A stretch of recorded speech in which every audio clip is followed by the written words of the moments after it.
अस्सलामु अलैकुम वरहमतुल्लाहि वबरकातुहू। उम्मीद है कि तमाम दोस्त खैरियत से होंगे। दोस्तों से गुजारिश ये है कि आप लोगों की तकलीफ़, आप लोगों के मसाइल और जिस कुर्ब में आप लोग मुब्तला हैं, मैं अपना हक़ अदा कर रहा हूँ। अब आप ये वीडियो जितनी ज़्यादा शेयर करेंगे तो इसमें यह है कि आला हकाम तक ये बात अगर पहुँच जाएगी तो शायद इसका कोई रिज़ल्ट निकल आए। पाकिस्तान है, इतनी जल्दी रिज़ल्ट तो सामने नहीं आते, लेकिन हमारी ये कोशिश है, अल्लाह करे इस कोशिश में हमें कामयाबी नसीब हो। इस जो वीलॉग है इसका असल मकसद तो यह है कि हम जनाब वज़ीर आज़म पाकिस्तान इमरान ख़ान साहब से दरख्वास्त कर रहे हैं, इल्तिजा कर रहे हैं, फ़रियाद कर रहे हैं।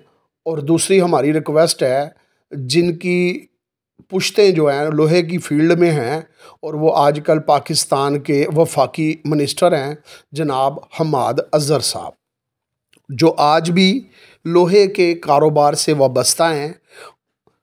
तो हमने सोचा कि क्यों ना हम इन तक अपना जो है हमारी तकलीफ़ वो उन तक पहुंचाई जाए ताकि इसका कोई ना कोई रिज़ल्ट निकल आए। सबसे पहली गुजारिश तो मेरी जनाब वज़ीर आज़म इमरान ख़ान साहब से है, सर असल मुद्दा मेरा है लोहे की फ़ील्ड का, लेकिन ये बात भी मेरे लिए ज़रूरी थी कि ये बात मैं आपसे कर लूँ। पहली गुजारिश तो ये है कि अगर आप सुबह से लेके रात तक रट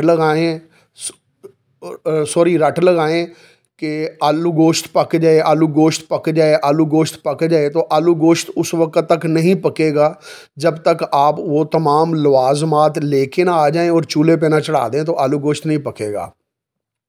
इसी तरह आप हज़ार मरतबा भी कहें रियासत मदीना, रियासत मदीना, रियासत मदीना, तो रियासत मदीना की रट लगाने से रियासत मदीना कभी भी नहीं बनेगी। रियासत मदीना के लिए कुछ बेसिक असूल हैं जिन पे आप काम करेंगे तो इंशाअल्लाह ताला अल्लाह ताला की मदद आपको मिलेगी। रियासत मदीना का सबसे पहला असूल तो ये है कि 110% आपका किबला सिर्फ़ अल्लाह की रज़ा के लिए हो और नबी सल्लल्लाहु अलैहि वसल्लम के अहकामात के मुताबिक आप हुकूमत को या पाकिस्तान को उस तरीके पर डालने की कोशिश करें तो रियासत मदीना का आगाज़ कह सकते हैं। अगर आपके ज़हन में ये होगा कि यूरोपियन यूनियन नाराज़ हो जाएगी, अमेरिका बहादुर नाराज़ हो जाएगा, फ़्रांस हमसे कारोबार बंद कर देगा, हमारी मजबूरियाँ हैं, हम इस तरह नहीं कर सकते, तो इस्लाम में कभी भी इस अल्फाज की गुंजाइश नहीं है।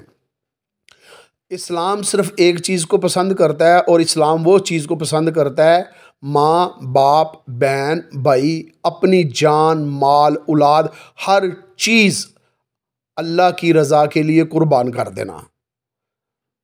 जो बंदा इन असूलों को अपना लेगा, उसके अंदर ये तकवा पैदा हो जाएगा, तो फिर बराह रास्त अल्लाह की मदद मिलेगी, फिर अल्लाह फ़रिश्ते भी भेजेंगे, फिर आपकी मदद भी होगी, फिर मंजिलें भी आसान होंगी और आपके दिल से ये खौफ ख़त्म हो जाएगा कि अगर यूरोपियन यूनियन या यूरोप के ममालिक या अमेरिका या दूसरी दुनिया के लोग अगर हमसे नाराज़ हो गए तो पाकिस्तान का क्या बनेगा। हमें लोगों से कोई गर्ज़ नहीं है, हमने अल्लाह को राज़ी करना है। और अल्लाह को राज़ी करने का जो सबसे पहला काम है, जो इस्लाम में बड़ी सख्ती से है, वो है सूद। इसके बारे में हुक्म ये है कुरान में, जिसका मफ़हूम ये है कि सूद का कारोबार अल्लाह और अल्लाह के उस रसूल के साथ ऐलाने जंग है। जब आप अल्लाह और अल्लाह के रसूल के साथ ऐलाने जंग कर दें, तबल बजा दें, और उसके बाद आप ये सोच लें कि कामयाबी आपका मुकद्दर बनेगी, तो नहीं बनेगी, क्योंकि आपने अल्लाह को नाराज़ किया, अल्लाह के नबी को नाराज़ किया है। तो कैसे मुमकिन है कि फिर आप अल्लाह की मदद के भी तलबगार हों। सूद के बाद जो बेसिक चीज़ है, वो बेसिक चीज़ ये है कि कानून जो है वो अदल पे हो, मसावात पे हो, अमीर और गरीब को ना देखा जाए कि अमीर क्या है और गरीब क्या है। इसकी भी आप रट लगा रहे हैं। जब तक आप 1 2 3 4 को फांसी के फंदे पे नहीं लटकाते या स्टेट गोली नहीं मारते या उनके हाथ नहीं काटते, करें काम आप इस्लाम के मुताबिक, इंशाअल्लाह ताला ज़्यादा से ज़्यादा क्या होगा, आपके ख़िलाफ़ पर्चा कट जाएगा और क्या होगा, लेकिन आखिरत ज़रूर बन जाएगी, अल्लाह राज़ी हो जाएगा। तो जब तक ये एग्ज़ाम्पल सेट नहीं ना करेंगे तो उस वक़्त तक नहीं होगा। जब तक रैप होते रहेंगे और जब तक बच्चों के साथ ज़्यादतियाँ होती रहेंगी और अदालत से उनको स्टे मिलते रहेंगे, केस लमकते रहेंगे और फिर उसके बाद मजबूर होके जो मुद्दई है और वो सुलह पे राज़ी हो जाएगा, तो ये जो घिनौने जुर्म हो रहे हैं ना, इसका होना बंद नहीं होगा। नंबर 3, गरीब आवाम को रिलीफ़ दें, ये हुकूमत की ज़िम्मेदारी है। अमीरों पे टैक्स लगाएं, गरीबों को उसका रिलीफ़ दें। अमीरों को महंगी चीज़ें दें, गरीबों को उसकी सब्सिडी दें, ये आपका हक़ है। बात दूसरी तरफ चले जाएगी, तो मैं चाह रहा था कि मैं अपने पॉइंट पे रहूं, लेकिन ये मैंने आपको कुछ रियासत मदीना के असूल बता दिए हैं। जब आप इसके मुताबिक अपनी हुकूमत को चलाने की कोशिश करेंगे तो आप इस चीज़ की फ़िक्र ना करें कि दुनिया क्या करेगी, आपका रब राज़ी हो जाएगा और फिर गैब की मदद आपके पास आएगी। जब लुटेरों से लूटा हुआ माल वापस आएगा, जब उनको सज़ाएं मिलेंगी, तो वो लोग जिन्होंने अभी तक आपको वोट नहीं डाला, वो आपके शाना बशाना चलेंगे। जब सूद का निज़ाम कारोबार ख़त्म कर देंगे, आपकी सोच से ज़्यादा वोटों का वोट आपको मिलेंगे और वो लोग जो आपके साथ आज तक मुंसलिक नहीं थे, वो भी आपके साथ शाना बशाना चलेंगे। इसके लिए हिम्मत की ज़रूरत है। लेकिन अगर आप ये देखते रहेंगे कि जी दुनिया नाराज़ हो जाएगी, तो अगर आप रब की फ़िक्र नहीं करेंगे कि अल्लाह नाराज़ हो जाएगा, तो फिर रियासत मदीना मुश्किल काम है। बहरहाल आप कहते हैं तो दुआ ज़रूर है हमारी कि अल्लाह ताला आपको इस मकसद में कामयाब करें।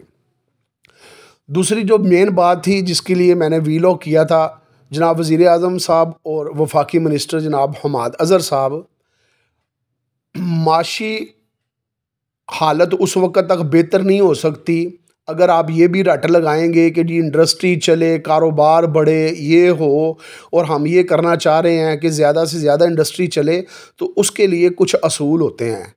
अगर ईरान और अफ़गानिस्तान से माल स्मगल होके आएगा और नाम नहाद लुटेरे मुफाद परस्त, जिनमें ब्यूरोक्रेट्स भी शामिल हैं, शायद जिनमें कुछ जर्नैल भी शामिल हों, शायद की बात कह रहा हूँ, ये नहीं कि डर के कह रहा हूँ, लेकिन शायद जर्नैल भी शामिल हों, ब्यूरोक्रेट्स भी शामिल हों, सियासतदान भी शामिल हो, और सबसे बड़ी बात है इन्वेस्टर, पैसे वाले मालदार जो इन्वेस्टर होते हैं वो भी शामिल हों।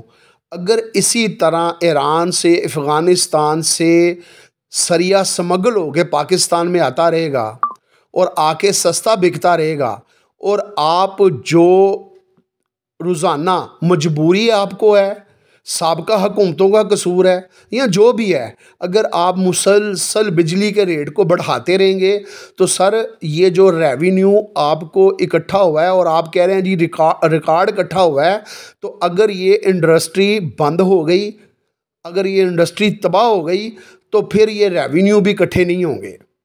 तो लिहाजा आपसे हमारी गुजारिश है कि ये जो लोग चंद टगों के लिए लोहे की इंडस्ट्री के पीछे पड़ गए हैं, इसको तबाह करने के पे तुल गए हैं, आपकी मेहरबानी है इसका सख्ती से नोटिस लें।